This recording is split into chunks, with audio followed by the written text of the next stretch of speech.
İndi qrupdan bir dənə sipariş götürdüm. Proses necədir, nətər olur, qrupda necə işləmək olur, bu barədə hamısını bir xırdalığına kimi göstərəcəm, siz də görəksiniz inşallah. Amma bu qayda pozuntularını falan görməyin də, odaqlanın şeyə, işə, iş necədir. Mən indi bunu da skrin edib buralarda bir yerdə paylaşacağım, görərsiniz. Deməli, Nərimanovdan gedirik Neftçilərə 7 manat, yaxşı məbləğdir. Üstündə olsun 34 manat. Bizim üstümüzdə bir dənə 50'lik var. Verərik, oradan xırdalayarlar.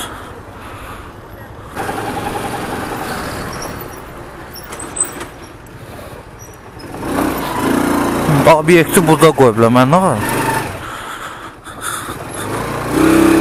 Labirint kimi. Nəysə, gəldik. Yox, 50'dir, 100'dür. Hə, kart ata bilərəm, hə.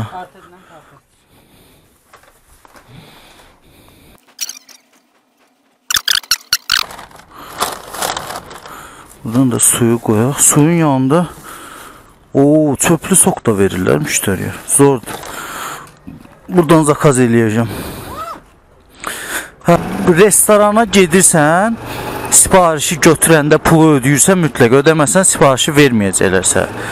Ödədin. Bax, mən 34 manat ödədim. Gələcəm müştəridən 34 manatı, bir də 7 manatda indi mənim yol pulum, hansı ki qrupa elə yazılmışdı. O pulu alıram, yəni bu da eləyir 41 manat. İndi müştəri də çayvoy verər, verməz, artıq bu çox maraqlı deyil. Çünki mən 7 manata artıq razılaşmışam. Yəni bəxşiş də olsa kim yox deyər ki.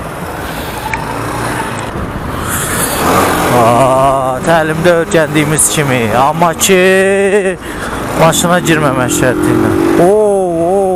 1-2 fezes də var onun üçün.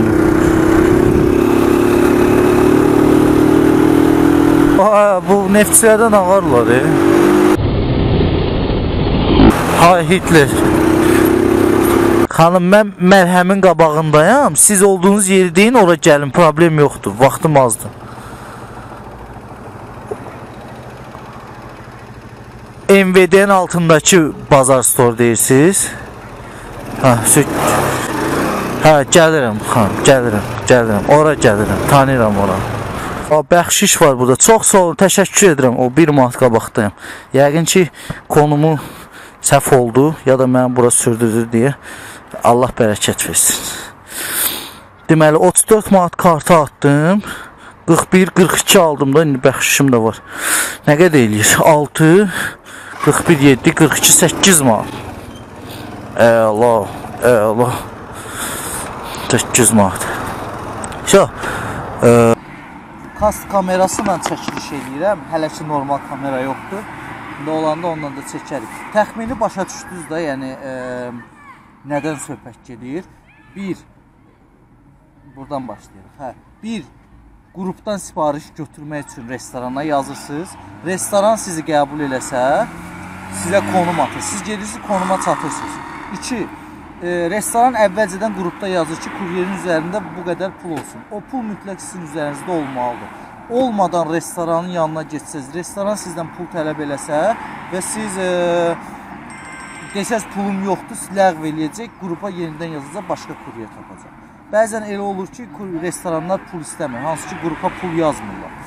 Bu yaxşı bir şeydir, amma bu yəni 20% belədir. Normal 80% siparişlərin hamısını qrupa yazırlar ki, yəni pul olsun üstündə mütləq. Deyək ki, siz pulu verdiniz, mən indi 34 manat orada ödədim. Gəlirsiniz müştəridən o pulu alırsınız. Müştəri istəsə sizin karta da ata bilər, istəsə nəqd də verə bilər. Yəni bu problem çıxarılası bir şeydir. Siz də restorana kartı ata bilərsiniz və yaxud da nəqd verə bilərsiniz. Yəni sistem yaxşıdır, heç bir komissiya ödəmirsiniz. Müştərilərə giriş ödənişsizdir, hansı ki müştərilərə ehtiyacımız var. Və ən çox kuryerlərə ehtiyacımız var. Kuryerlərə giriş ödənişlidir. İndi aşağıda nömrə yazacaq, hansı ki o nömrəyə yazarsınız. Bu mənim nömrəmdir. Biz sizə şərtləri deyirik. Şəxsiyyət vəsiqəsi, bir də selfiniz lazım olacaq şəkil olaraq. Və ödəniş. Ödəniş də ki 1-2 manat, yəni böyük bir şey deyil.